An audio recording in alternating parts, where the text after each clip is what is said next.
Sup, you beautiful bastards? Hope you're having a fantastic Wednesday. Welcome back to the Philip DeFranco Show, and let's just jump into it. The first thing I want to talk about today, it is one of the most massive stories out there right now, and once again, it is net neutrality. This is almost mind-boggling to me that this is still a fight that we are having to have online. It feels like year in, year out, but it's not, because it is once again another example of what we constantly see. Companies and money over freedom and people. For those of you that have not heard me speak on this before, or maybe you just figured out what the internet is, the idea of net neutrality is a free and open internet. It makes it so ISPs like Verizon, AT&T, Uverse, Comcast, all of these big players can't control what we do online. Back in 2015, a lot of people felt that the internet was in a much safer place. In 2015, thanks to a massive movement, the FCC labeled broadband internet no longer a Title I, but a Title II. This made it essentially a utility. It put into place rules that prevented providers like those Comcast and those Verizons from blocking, throttling, making fast lanes. When I say fast lanes, what I mean is paid prioritization. Let's say ISPs look to Netflix and YouTube and they're like, you know what? These guys over here, they have competitors to your services and we're going to provide them a fast lane. Maybe we own all of that competitor, some of that competitor, or maybe they're just paying us to give them a fast lane. As far as you, YouTube and Netflix, you're gonna get the slow lane. When people go to you, it's gonna lag. Maybe you pay us some money, those speeds go up, and it completely screws up this amazing thing that we have with the internet right now. One of the biggest arguments for stripping away this protection is its anti-business. It prevents cable companies from maximizing their profit, maximizing their position in the marketplace. If we allow the ISPs to run these businesses in a non-utility sense, the market will decide who will win. The marketplace will decide whether the ISPs that throttle or the ISPs that don't throttle will win, which would make sense if the broadband internet in the United States was not so fucked. Both the infrastructure and the laws around it, both of which often result in regional duopolies, where they split up the United States of America to make sure there's not too much competition in too many areas. That way we all win, and by we, I don't mean you and me, I mean the rich motherfuckers that make more money by fucking us. So because that is completely fucked, we have to have these protections. Net neutrality, a free and open internet, is one of the most positive things for a business. With Title II repealed, it is far less likely we're going to get the next big thing, the next Netflix, the next Facebook. It hurts competition if the ISPs can bandwidth starve new little guys, force them into paying a toll, or forcing them to do something so that they actually get decent bandwidth. The internet will no longer look like it looks today, and I mean that in a bad way. And that's why today we have so many of these companies and so many individuals standing up and speaking out, pushing people to battleforthenet.com. There, they make it easy to send a letter to the FCC and to Congress. If you care about a free and open internet, a level playing field, I highly recommend you do it. I am doing it. And the last point I'll make here is if you think that the ISPs, they won't do this, they say they won't mess things up. Just be aware, some of the ISPs are testing the limits right now, but they're labeling them perks. And they're just testing it in a slightly different area. Example, Verizon Wireless. They just issued a new perk where if you stream on Netflix or YouTube, that goes against your data rate. But if you stream on a service that Verizon owns, Go 90, no data fee. And in addition to that, last year, Verizon Wireless launched the Freebie Data 360 program, where content providers like YouTube and Netflix, they can pay so that the data that's used by the customer with their service does not hit their data cap like with the Go 90 service. So what we're seeing here is the beginning of the toll bridge for the existing players, and most likely a lockout for all the newcomers unless they have deep pockets. But a question I want to pass off to you, are you for net neutrality here or no? I have my opinions, my reasons. I know that's not everyone, so I want to hear from you whether you agree or disagree. Let me know in those comments down below. But from that, I want to share some stuff I love today, and Today in Awesome brought to you by squarespace.com/Phil. Squarespace, of course, is a fantastic place to make a beautiful website with their easy all-in-one platform. I'm talking no installing, patching, or upgrading ever. So if you want to make a smart move like many from the nation already have, go to squarespace.com/Phil, start your free trial, and if you really like it, use coupon code Phil for 10% off your first purchase. And the first bit of awesome today is the Slow-Mo guys got their hands on a compressed air cannon, and they did the Slow-Mo guys thing. Then we got a brand new Honest trailer for Fate of the Furious. I gotta say, I think I like this more than the actual movie itself. Then we had Andy Serkis reading Donald Trump tweets as Gollum. Then Eminem and Dr. Dre fans rejoice. There's new footage and interviews online about how Dr. Dre found and signed Eminem. But even more awesome is the footage is from this series called The Defiant Ones. It's 4 episodes, it's all streaming on HBO, so if you have HBO, you have HBO Go, HBO Now, you have your buddy's login. I highly recommend it, whether you're someone that plays Kill You every single day, or you're just interested in the history of music. And if you want to see the full versions of everything I just shared, the secret link of the day, anything at all, links as always are in the description down below. And then I want to talk about a story that has blown up out of Washington and has sparked much debate. And oddly enough, this huge story starts with a girl stealing candy. There's this 14 or 15-year-old girl named Mozelle that gets caught stealing candy at a Winco. I say 14 or 15 because in the now viral video, she says she's 15, although with an interview with her mother afterwards, she says she's 14. But main point, young girl steals steals candy from a store, she gets caught. And our first insertion point to this story is from a video from Kristen Nerton. She posted this video with the caption, "We pull up to Winco on 136th and see this girl being dragged around by loss prevention over candy she stole, reporting to news stations as well. Do you think this is okay and they are doing their job or way out of hand?" And in the video, we see loss prevention trying to detain this girl. Loss prevention looks to be trying to move her so they can detain her until police arrive. The girl seems to be resisting. And then we see several bystanders start to yell at loss prevention and get in their face. Look at her fucking legs.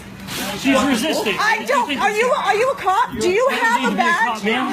You don't have. Yeah, absolutely. I doubt you do. Hey, you're fucking hurting her. Back off. No. You're hurting her. You are going to get arrested. Yeah. I got it on video. You know this is way beyond what you're supposed to You fucking hurt her, dude. Hey, let her go. Back off. You guys can't do that. It's against the law. Don't swear. You need to leave. You fucking right.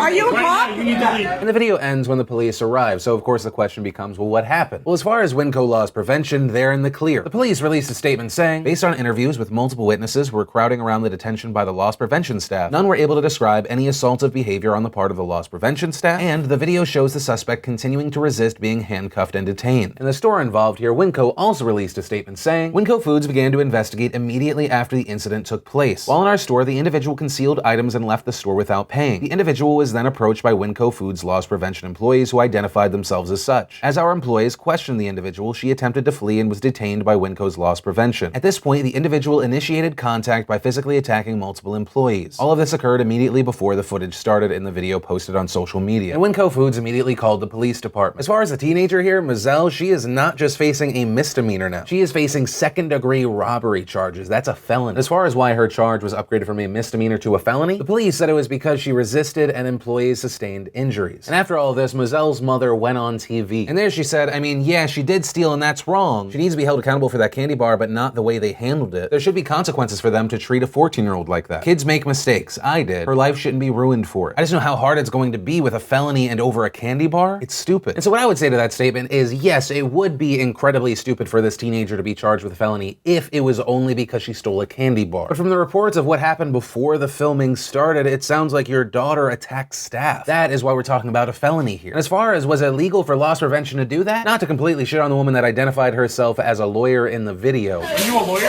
Absolutely. Actually, I am. I don't know how true that is. On the Facebook page where you posted this video, it says you study criminal law at Arizona State University, as well as study technological entrepreneurship and management, and that you're also an inspirational writer, blogger, and a life coach. So just to get a second opinion, I decided to look at Washington law. Revised Code of Washington 424-220, action for being detained on mercantile establishment premises for investigation, reasonable grounds as defense, and any civil action brought by reason of any person having been detained on or in the immediate vicinity of the premises of a mercantile establishment for the purpose of investigation or questioning as to the ownership of any merchandise. It shall be a defense of such action that the person was detained in a reasonable manner. And I read that because a lot of people think that everywhere, if you get out the doors of the store, they can't get you. But even here it says the immediate vicinity of the premises. Although I do think the people that were passing by the situation and then started yelling at the loss prevention people think that this was not a reasonable manner. But from the police response to the video and the interviews with those people, it doesn't seem they thought it was unreasonable. And so now we are where we are. And ultimately my takeaway is I think this girl should be held accountable. I don't feel bad for her. If you don't want to be treated like a thief that attacks people, don't be a thief that attacks people. It's that simple. This girl had a choice to steal or not steal. She chose to steal. Then when she was caught, she had the option to either give herself up,